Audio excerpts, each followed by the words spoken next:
What's up guys, it's Michael Katz here from Mickey Stocks, bringing you another weekly review with all the information you need in order to trade properly this week, March 14. Let's begin. When looking at the economic calendar this week, we can see that the most important and relevant day for this week will be Wednesday, FOMC statement at around 1 p.m. Eastern Time, and on 1:30 press conference of Jerome Powell, the Federal Reserve Chairman. At this time, make sure you're not entering any new position. Wait until you get the full result of the FOMC and then decide on the trade.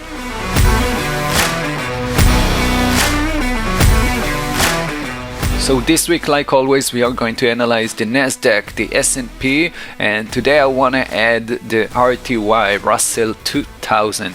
So let's start with the S&P 500. Last week we analyzed it in a 1A chart, meaning every bar represents 1 hour of trading, and as you can see, I always keep my drawing so you can see what we talked about last week and 2 weeks ago and so on. So a week ago exactly, we marked the head and shoulder formation. We had the left shoulder, then the head, and we waited to see the right shoulder. We got it. We said that if the price will break through the level of 38.50, we should see a continuation to the upside, and this is exactly what we got. And we saw the same on the Nasdaq.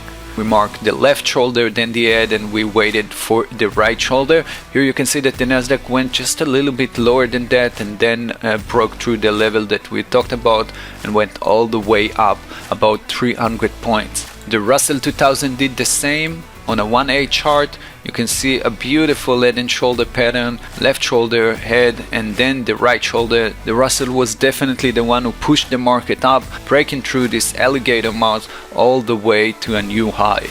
This week, analyzing the S&P 500 on a 4-hour chart, you can see that we broke through the resistance level and retested as support, and right now we are looking pretty good to the upside, again at least to break through this high and maybe going even further all the way to the resistance level of the channel that we traded in a few months ago.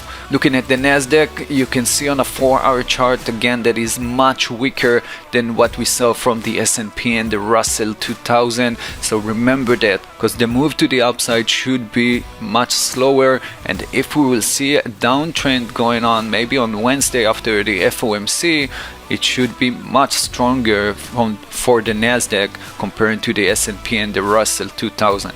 Lots of money going out of the technology stocks and going to the S&P and the Russell, so make sure you follow the smart money. Now, before we will continue to the hot stocks this week, I want you to check out the VIX, the volatility index on a 4-hour chart. For those of you who don't know, the VIX is going the opposite direction of what we see in the market. So when the price of the S&P going up, the VIX is going down and so on. And this is why we want to analyze it to see where the VIX should stop and basically where is the support and resistance on it. So as you can see, we broke this support level and will probably continue all the way down to close this gap at 2160. This should give the market enough air to continue higher, and I'm still waiting for this scenario to occur. If we'll break the 2160 and break the 2088, the lowest low of this period, then we might continue all the way to the 1850, the resistance level of the channel that will become support, and from that point we should see the market dropping. So just look at the VIX and wait until it reaches support level, either the 2160 and then the major one at 1850. Last week we had two hot stocks. The first one, FIZZ, broke through the level that we wanted, 55.70, got us in, and right now we're still waiting for it to move higher. As you can see, it dropped a little bit, but our stop loss is at 47, still waiting for FIZZ to move higher. The second one, working amazing, AMCX, broke through the level of the flag at 72.15, and on Friday reached almost $6.50 in profit. Still waiting for it to go all the way up to the 80, looking pretty good. Let's go to the hot stocks of this week. Our first stock for this week is INO from the pharmaceutical. It was one of the biggest competition for vaccine for the coronavirus, and as you can see, it hammered after Moderna and Pfizer got their vaccines approved. But this week, after reaching a major support level for the last few months, it might give us a nice momentum move to the upside, maybe even going all the way up to closing this gap. I really like the continuation pattern it made Friday and Thursday. Those two candles called side by side and usually indicates on an uptrend if crossing the high of the candle, meaning 10.60. So if we'll see that, we can go all the way in, probably going all the way up to close the first gap at 11.60, then continue to 12.90.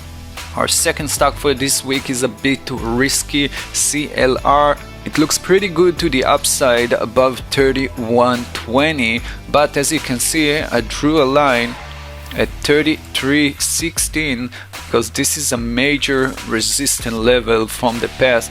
It was support, acted as resistance, again support. So this can definitely be a level that will create troubles going up again. But if we'll break through the level of 33.15, then we'll have enough room to go all the way up to the 36, and this will bring us the take profit that we like. Again, like always guys, if you like the analysis and the trades that I'm giving you, just subscribe to the YouTube channel to see more, like it, and make sure you share it with your friends. Have a great trading week. We'll be in touch shortly. Bye bye.